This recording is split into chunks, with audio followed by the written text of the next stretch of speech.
the action for another night. What the hell are the Milwaukee Bucks doing being favored by 3.5 points here? Is home court advantage really worth that much? I don't think so. I'm all over the Nets, plus 3.5. So what have we seen in this series so far? Well, it hasn't even really been close. Of course, game 2, all the Nets do is win by 39 points. Then in game 1, they had a 14-point lead entering the fourth quarter. Took their foot off the gas a little bit. Eventually ended up winning that game by 8.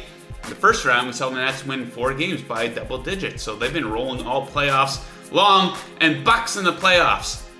This is a movie we've seen before, isn't it? They fold like a cheap suit. When things get tight, they lost in 5 games to Miami last year. Then the year before, they go up 2-0 on the Raptors. Then they absolutely choke that one away. And they lose 4 straight. Brooklyn's offense cannot be stopped. Number 1 in the playoffs in effective field goal shooting percentage and points per 100 possessions. Milwaukee's offense is stopping themselves. In this series so far, they're shooting 24.6% from 3. Giannis, 2 for 10 from the free throw line. I bet the Nets love to see him pull up from 3, throwing up those bricks. And Chris Middleton shooting 30.6%. Nice of Middleton to show up the other night, right? Starts 0 of 8, waits for the Nets to go up by about 25, then starts scoring a little bit. Thanks for coming out, pal. We're going to take the Nets plus 3.5 in this one. Over in the Western Conference, a lot of good options for player props. A lot of people probably like that Donovan Mitchell one. I don't blame you. Got jacked up to 31. Probably a big game by Mitchell again tonight, but my favorite one is Kawhi Leonard to go over his 27.5 points. So he has topped this number in 5 of his last 7 games. And you take a look at this guy, his recent track record in the playoffs. This guy's a big game player. His last 45 playoff games. So going back to his time with the Raptors, he's averaging 29.9 points, right in line with that number during his time with the Clippers here.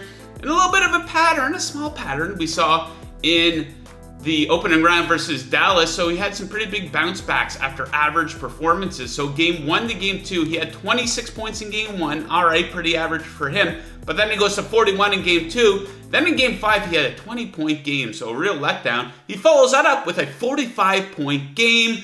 I also think we should expect to see a minutes increase for Kawhi in this one. He played just 36 minutes in game 1, but averaged 40.7 in round 1. So more minutes equals more shots equals more points. I like Kawhi over 27.5. Next up, we switch gears over to Major League Baseball. Hit on this one earlier in the week. We're going to look to hit on it again tonight. Houston Astros, first 5 money line coming in at minus 105 in Boston. So they are absolutely smacking left-handed pitching. Who's on the mound for the Red Sox? A left-handed pitcher, Eduardo Rodriguez, who's getting smacked himself. So Houston, second in OPS versus lefties over the last 2 weeks. Erod has allowed 3+ earned runs in 7 of his last 8 starts, so a bit of a down season for him so far. Red Sox, 22nd in OPS versus righties over the last 2 weeks. Zack Greinke on the mound for the Astros. He has a 1.50 ERA in 6 road starts, 1 or fewer earned runs in 4 of those 6 starts. OPS in innings 1 through 5. The first couple times through the batting order. Big advantage here for the Astros. Number 1, Boston coming in at 26. Astros, big money maker on the spot all season long. 17-6-5 F5 record on the road. Next up, we are moving to the NHL. I'm going to take the Vegas Golden Knights to close things out versus Colorado coming in at minus 133. Colorado absolutely rolling for a while, 11 straight wins, then they hit that wall, 3 straight losses. It's going to be the end of their season tonight, I think, anyway. So, last 3 games, which Vegas won. Not very close. I know 2 of those were decided by 1 goal, but you take a look at, you put up the 3 games together, shot differential, plus 35 for Vegas, plus 15 in high danger chance differential as well.